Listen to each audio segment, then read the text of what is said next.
Hello বন্ধুরা, আমার নাম তাপসী।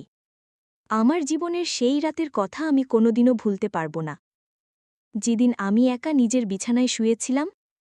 হঠাৎ আমার অনূর্ধ্ব মামা আমার ঘরে প্রবেশ করে আমার গায়ের চাদরটা সরিয়ে আমার কানের কাছে মুখ এনে ফিসফিস করে বলেছিল, তোকে আজ নতুন এক খেলা শেখাবো ভাগ্নি।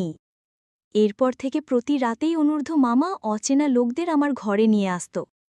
তারপর সারা রাত ধরে চলত আমার ওপর তাদের পাশবিক অত্যাচার। আমার জন্ম গ্রামের এক অতি সাধারণ পরিবারে। লেখাপড়া শেখার সুযোগ আমার হয়নি, তাই আমি একজন অশিক্ষিত গরিব মেয়ে হিসেবেই বড় হয়েছিলাম। বাবা মারা যাওয়ার পর প্রায় ২ বছর ধরে আমার মামাই আমাদের সংসারের সমস্ত খরচ চালাচ্ছিল। মামা না থাকলে হয়তো আমি আর আমার মা না খেয়েই মরে যেতাম। এই কারণে আমি আর মা মামাকে খুব ভালোবাসতাম এবং অন্ধের মতো বিশ্বাসও করতাম। আমার বয়স ২২ পেরিয়ে গেলেও আমার মা কখনো আমার বিয়ের ব্যাপারে কোনো আগ্রহ দেখাত না। সে সবসময় বলতো, তোর মামা আছে বলেই তো আমাদের পেট চলছে। কিন্তু আমার বিয়ের বিষয়ে সে একটা কথাও বলতো না বা কোনো চেষ্টাও করত না। বাবা মারা যাবার ২ বছর পর একদিন অনূর্ধ্ব মামা আমাদের বাড়িতে এসে মাকে বলল যে আমার জন্য একটা দারুণ খুশির খবর আছে। মামা নাকি দিল্লি শহরে আমার জন্য একটা ভালো চাকরির ব্যবস্থা করেছে। এই কথা শুনে আমার মা তো আনন্দে আত্মহারা, কিন্তু আমি ভেতরে ভেতরে খুব ভয় পেয়ে গিয়েছিলাম। আমি গ্রামের এক সাধারণ মেয়ে, কোনোদিন শহরের মুখ দেখিনি। শহরের পরিবেশ কেমন, সেখানকার মানুষজন কেমন, এসব নিয়ে আমার কোনো ধারণাই ছিল না। আমি মামাকে জিজ্ঞাসা করেছিলাম, মামা, আমি শহরে গিয়ে কি কাজ করব? তুমি আমার জন্য এমন কি চাকরির ব্যবস্থা করেছ যে তুমি এত খুশি? আমি তো সামান্য সেলাইয়ের কাজও জানি না। মামা আমার কাঁধে হাত রেখে বলেছিল, আরে বোকা মেয়ে, তুই এত চিন্তা করছিস কেন? নিজের মামার ওপর ভরসা রাখ। আমি তোকে শহরে নিয়ে যাব, আর সেখানকার লোকেরা তোকে সব কিছু শিখিয়ে দেবে। আমি নিজে গিয়ে সব খোঁজখবর নিয়ে এসেছি। তুই কিছুদিনেই সব কাজ শিখে যাবি, আর অনেক টাকা মাইনে পাবি। তখন তোর আর তোর মায়ের কোনো কষ্ট থাকবে না। তোর জীবনটাই বদলে যাবে। ১ বছরের মধ্যে টাকা জমিয়ে তোর বিয়েটাও দিয়ে দেব। এমনিতেও তোর বয়স ২২ হয়ে গেছে, আর আমাদের তো বিয়ে দেওয়ার মতো সামর্থ্য নেই। তুই চাকরি করলে সেই টাকা দিয়ে আমরা তোর বিয়ে দিতে পারব। মামার কথা শুনে আমার মাও আমাকে শহরে পাঠাতে রাজি হয়ে গেল। মায়ের ইচ্ছার বিরুদ্ধে যাওয়ার সাহস আমার ছিল না, তাই অনিচ্ছা সত্ত্বেও আমি মামার সঙ্গে শহরে যেতে রাজি হলাম। বাবা মারা যাওয়ার পর থেকে অনূর্ধ্ব মামা আমাদের বাড়িতেই থাকত। আমি তাকে বাবার মতোই দেখতাম, কিন্তু আমি স্বপ্নেও ভাবতে পারিনি যে যাকে আমি বাবার আসনে বসিয়েছি সেই আমার সঙ্গে এত বড় বিশ্বাসঘাতকতা করবে। মামার আর মায়ের কথায় আমি শহরে যাওয়ার জন্য প্রস্তুত হলাম। ২ দিন পর মা আমাকে মামার সঙ্গে শহরে পাঠিয়ে দিল। জীবনে প্রথমবার শহর দেখে আমি মুগ্ধ হয়েছিলাম, কিন্তু আমি জানতাম না যে এই মুগ্ধতার আড়ালেই আমার জীবনের সবচেয়ে অন্ধকার অধ্যায় অপেক্ষা করছে। শহরে পৌঁছানোর পর মামা আমাকে একটা সরু গলির মধ্যে দিয়ে নিয়ে যাচ্ছিল। গলির শেষে একটা বিশাল বাড়িতে মামা আমাকে নিয়ে প্রবেশ করলেন। কিছুক্ষণ পর দোতলা থেকে বেশ স্থূলকায় এক মহিলা নেমে এলেন। তার সঙ্গে আরও ২-৩ জন পুরুষ ছিল। মহিলার মুখে ছিল পান, আর কপালে শোভা পাচ্ছিল টকটকে লাল এক বড় টিপ। তার সাজ পোশাকও ছিল বেশ অদ্ভুত ধরনের। খোপায় গোজা ছিল লাল ফুল, আর সারা শরীরে ছিল ঝলমলে গয়না। তাকে দেখেই আমি বুঝতে পারলাম যে উনি এই বিশাল বাড়ির মালকিন। আমাকে আর মামাকে দেখার পর ওই মহিলার সঙ্গে মামার কথা শুরু হলো। তাদের কথাবার্তা শুনে আমি বুঝতে পারলাম যে মামা ওই মহিলাকে আগে থেকেই চেনে। এরপর মহিলাটি আমার আপাদমস্তক খুঁটিয়ে দেখতে লাগল এবং মামাকে বলল, কি রে অনূর্ধ্ব, এত বেশি বয়সী মেয়ে নিয়ে এসেছিস? তুই তো জানিস আমার এখানে ৩০-এর পর আর কোনো দাম থাকে না। আমার এখানে কাঁচা বয়সের মেয়েদেরই চাহিদা বেশি। আমার মামার নাম অনূর্ধ্ব।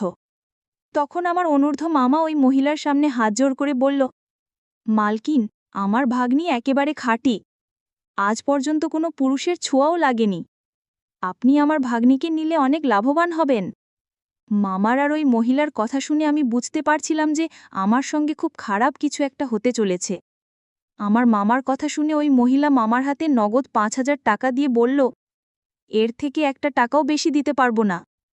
ইচ্ছে হলে এই টাকাই নে, না হলে তোর ভাগ্নিকে নিয়ে বাড়ি ফিরে যা।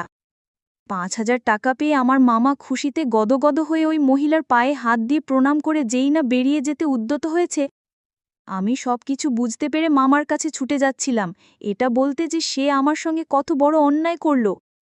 আমার নিজের মামা মাত্র ৫,০০০ টাকার জন্য আমাকে একটা নিষিদ্ধ পল্লীতে বিক্রি করে দিয়েছিল। আমি যখন ওই বাড়িতে থাকতে অস্বীকার করলাম, তখন ওই মহিলা তার সঙ্গে লোকগুলোকে দিয়ে আমাকে ধরে উপরের একটা ঘরে বন্দি করে রাখতে বলল।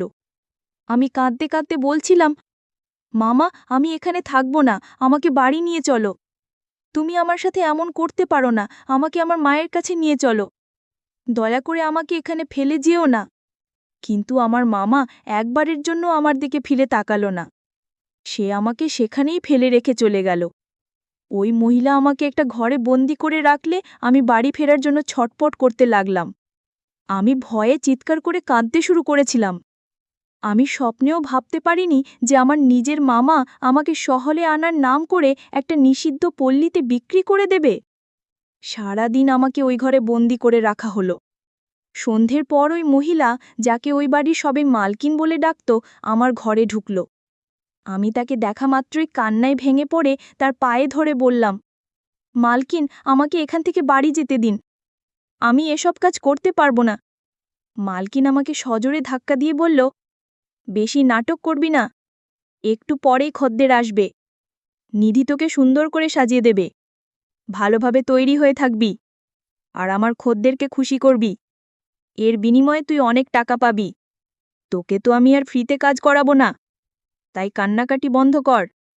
আর একটা কথা মনে রাখিস, এখান থেকে আজ পর্যন্ত কোনো মেয়ে পালাতে পারেনি, তুইও পালানোর চেষ্টা করবি না, করলে ফল খুব খারাপ হবে।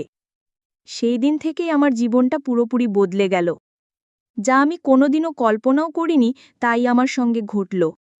সেই দিন রাতে আমার রুমে ৫০ বছর বয়সী এক লোক আমার উপর জোর করে ওইসব করেছিল। লোকটা যখন আমার ঘরে প্রবেশ করেছিল, তখন আমি তার সামনে হাত জোর করে অনেক অনুনয় বিনয় করেছিলাম, কিন্তু সে আমার কোনো কথা শোনেনি। সেই রাতের পর থেকে আমি অনেকবার ওই নিষিদ্ধ পল্লী থেকে পালানোর চেষ্টা করেছি, কিন্তু পারিনি। ঘরগুলোতে একটাও জানালা ছিল না। এরপর থেকে প্রত্যেক রাতে নতুন নতুন লোক আমার উপর অত্যাচার করত। এইভাবে প্রায় ১ মাস কেটে যাওয়ার পর আমি বাধ্য হয়ে এই জীবনকেই আমার ভাগ্য বলে মেনে নিয়েছিলাম। ১ মাস পর আদনান নামের ৩৫ বছর বয়সী এক লোক আমার কাছে আসতে শুরু করে। সে সপ্তাহে ৪ দিন করে আমাদের ওখানে আসত এবং আমার সঙ্গেই সময় কাটাত। তার আচরণ ছিল অন্যদের চেয়ে সম্পূর্ণ ভিন্ন। এতদিন যতজন পুরুষ আমার কাছে এসেছে, তারা কেবল নিজেদের ইচ্ছা পূরণ করেই চলে যেত। কিন্তু আদনান ঘণ্টার পর ঘণ্টা আমার পাশে বসে থাকত, আমার সঙ্গে গল্প করত। সে অনেক সময় টাকা দিয়েও শুধু আমার সঙ্গে নিজের মনের কথা বলার জন্যই আসত। তার স্ত্রী নাকি তাকে ছেড়ে অন্য এক পুরুষের সঙ্গে পালিয়ে গিয়েছিল। সেই কষ্ট ভোলার জন্যই সে ওই নিষিদ্ধ পল্লীতে আসত। ধীরে ধীরে আমাদের মধ্যে একটা সুন্দর বন্ধুত্বের সম্পর্ক গড়ে উঠল। একদিন আমি আর নিজেকে ধরে রাখতে না পেরে আমার জীবনের সব কথা আদনানকে খুলে বললাম। কিভাবে আমার নিজের মামা মাত্র ৫,০০০ টাকার জন্য আমাকে এখানে বিক্রি করে দিয়ে গেছে, সবটা তাকে জানালাম। এইভাবে ওই নিষিদ্ধ পল্লীতে আমার প্রায় ৭ মাস কেটে গেল।